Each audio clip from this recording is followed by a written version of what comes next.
warahmatullahi wabarakatuh. Salam sejahtera buat kita semua. Pada video ini, kami dari kelompok 3 akan membahas salah satu metode pengajaran bahasa, yaitu metode Silent Way. Ini diajukan untuk memenuhi salah satu tugas kelompok mata kuliah model pembelajaran bahasa dan sastra Indonesia dan aplikasinya oleh dosen pengampu Dr. Nancy Lianti, SPD, M.Hum. Mari kita simak penjelasan tentang metode Silent Way. Ada 4 poin yang akan kami bahas dalam metode Silent Way. Yang pertama, hakikat Silent Way. Yang kedua, ciri-ciri Silent Way. Yang ketiga, langkah-langkah Silent Way. Dan yang keempat, kelemahan dan kelebihan Silent Way. Ya, saya akan langsung saja masuk ke dalam pembahasan pertama, yaitu hakikat Silent Way. Jadi Silent Way, jika diterjemahkan ke dalam bahasa Indonesia, menjadi guru diam. Jadi seperti apa sih guru diam itu? Dalam metode ini, di mana guru hanya diam dan memberikan instruksi kepada siswa. Jadi guru berperan sebagai pemandu, pengorganisir, dan pengevaluasi siswa. Prinsip Silent Way sangat mirip dengan teori belajar kognitivisme, di mana siswa yang terlibat akan berpikir aktif untuk mengikuti materi yang diberikan guru. Jadi Silent Way ini menjadi salah satu metode student center. Metode pembelajaran Silent Way merupakan sebuah metode yang dikembangkan oleh Caleb Cattaneo pada tahun 1972. Cattaneo berpendapat bahwa guru harus diam sebanyak mungkin di ruang kelas dan pembelajaran harus didorong untuk aktif menggunakan bahasa sebanyak mungkin. Jadi Cattaneo di sini berpendapat dalam proses pembelajaran ada 2 elemen penting, yakni metode pengajaran dan media. Jadi media di sini mempunyai peranan yang sangat penting dalam penunjang Silent Way. Jadi contoh-contoh media yang digunakan itu seperti suara, warna, bagan kata, keheningan guru, dan koreksi teman sebaya. Jadi disimpulkan bahwa tujuan dari metode ini untuk melengkapi para pelajar dengan keterampilan berbahasa secara lisan dan memperkuat kemampuan menyimak. Nah, saya akan lanjut ke dalam pembahasan yang kedua, yaitu ciri-ciri Silent Way. Adapun ciri-ciri Silent Way menurut Stefik pada tahun 1980. Yang pertama, pengajaran harus menjadi unsur bawaan dari pembelajaran. Nah, ciri kedua, pembelajaran tidak hanya sekedar proses peniruan atau pelatihan. Yang ketiga, pengajar berupaya untuk tidak mengintervensi aktivitas pembelajar. Yang keempat, dalam proses pembelajaran, para pelajar membekali diri dengan bekerja mandiri, melakukan kegiatan mencoba-coba, menunda keputusan, dan merevisi kesimpulan. Dan ciri yang kelima menurut Stefik, ketika bekerja, para pembelajar harus berusaha menghubungkan berbagai pengalaman yang mereka peroleh selama belajar bahasa pertama.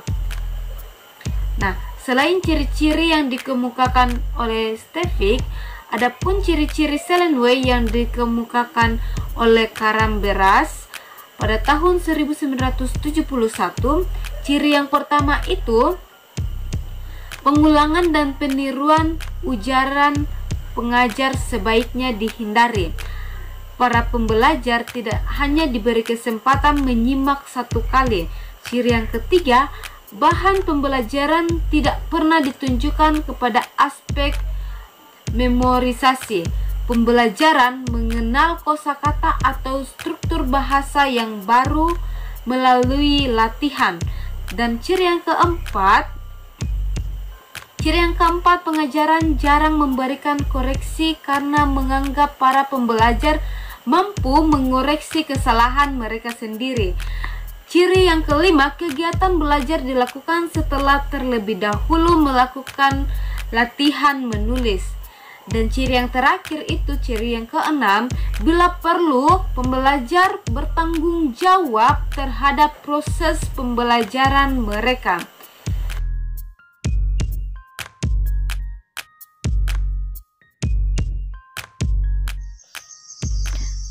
Baiklah, saya akan melanjutkan materi dari kelompok kami, yaitu langkah-langkah Silent Way Method. Adapun langkah-langkah yang dapat dilakukan pada metode Silent Way ini, yang pertama yaitu guru menyediakan alat peraga berupa papan peraga yang tertuliskan materi. Kemudian papan ini berisi ejaan dari semua suku kata dalam bahasa asing yang akan dipelajari. Kemudian tongkat atau balok kayu, tongkat yang biasanya berjumlah 10 dengan warna yang berbeda-beda yang nantinya digunakan sebagai alat peraga. Kemudian langkah kedua yaitu guru menyajikan satu butir bahasa yang dipahami. Penyajiannya hanya satu kali saja. Dengan demikian ia memaksa para pelajar untuk menyimak dengan baik. Pada permulaan guru pun tidak mengatakan apa-apa, tetapi hanya menunjukkan pada simbol-simbol yang tertera di depan alat peraga. Pelajar mengucapkan simbol yang ditunjukkan guru dengan melafal dengan keras, mula-mula secara serentak. Kemudian atas petunjuk guru, satu persatu pelajar melafalkan langkah ini adalah bisa dikatakan langkah permulaan. Kemudian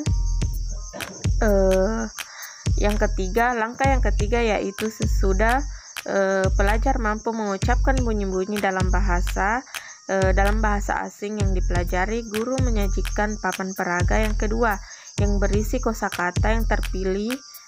Kosakata ini diambil dari kalimat-kalimat yang paling sering digunakan dalam komunikasi sehari-hari. Kosakata ini sangat berguna bagi para pelajar dalam menyusun sebuah kalimat secara mandiri. Langkah ini juga masih tahap permulaan. Kemudian langkah keempat, guru menggunakan tongkat warna-warni yang telah disediakan untuk memancing para pelajar berbicara bahasa asing yang sedang dipelajari. Ini adalah langkah intinya. Pada saat itu guru mengangkat tongkat dan berkata, misalnya, this is a rod. Setelah itu guru mengangkat tongkat lain berlainan warna. Misalnya, guru mengatakan, this is a blue rod. Dengan demikian, para pelajar akan langsung untuk membuat kalimat lengkap secara lisan dengan kata-kata yang telah dikuasai sebelumnya. Dalam hal ini, penggunaan isyarat yang paling benar cukup penting sebagai pengganti penjelasan verbal. Kemudian, langkah terakhir atau langkah penutup. Guru bisa mengadakan pengetesan keberhasilan pelajar dalam penguasaan kosakata yang telah diajarkan dengan menggunakan perintah-perintah yang sedapat mungkin tidak secara verbal seperti halnya pada poin nomor 4 di atas. Dalam pengetesan ini tentu saja memperhatikan waktu yang tersedia. Tidak mungkin dengan keterbatasan waktu pengetesan dapat diberikan seluruh pelajar. Baik, selanjutnya kita beralih ke kelebihan dan kekurangan dari metode Silent Way. Untuk kelebihannya, yang pertama, siswa lebih aktif. Dalam hal ini, siswa belajar secara independen, tidak bergantung dengan guru. Yang kedua, siswa diajak untuk berkolaborasi atau bekerja sama dengan siswa yang lainnya. Misalnya, guru memberikan tugas kepada siswa untuk merangkai kata menjadi kalimat berbahasa Inggris dengan menggunakan alat peraga. Guru yang bertugas sebagai pengarah atau fasilitator memberikan petunjuk kepada siswa dalam mengerjakan tugasnya. dengan menggunakan alat peraga ini. Jadi di sini saya menggunakan alat bantu. Ada spidol yang berbeda warna, ada berwarna hitam, kuning, dan ada yang hijau. Jadi diibaratkan spidol berwarna hitam ini adalah subjek, kemudian spidol yang berwarna kuning ini adalah predikat, kemudian yang hijau ini adalah objek. Nah, ketika guru mengarahkan spidol yang berwarna hitam, siswa menebak secara berkelompok atau membuat satu subjek dan dituliskan di dalam kertas. Misalnya subjeknya saya, atau dalam bahasa Inggris I. Kemudian saya mengarahkan spidol yang berwarna kuning. Lalu siswa menuliskan satu predikat. Contohnya kata kerja pergi, dalam bahasa Inggris go to. Setelah itu, kata terakhir yang merupakan objek, saya arahkan spidol yang berwarna hijau. Lalu siswa kembali menuliskan satu objek. Misalnya sekolah, dalam bahasa Inggris school. Setelah menyelesaikan 3 kata ini, maka siswa dapat merangkainya menjadi satu kalimat yang utuh, yakni I go to school, yang artinya saya pergi ke sekolah. Jadi tidak menutup kemungkinan tidak hanya ada I go to school, tapi kemungkinan akan ada kalimat-kalimat baru yang akan dituliskan oleh setiap siswa yang dibagi secara berkelompok. Kelebihan yang ketiga adalah siswa dapat melatih konsentrasinya. Jadi di sini karena guru hanya sebagai pengarah, maka dari itu dibutuhkan konsentrasi yang lebih kepada siswa untuk menyelesaikan tugas-tugasnya. Nah, tugas di sini seperti yang saya contohkan tadi, menggunakan media atau alat peraga. Kita beralih pada kekurangan dari metode pembelajaran Silent Way ini.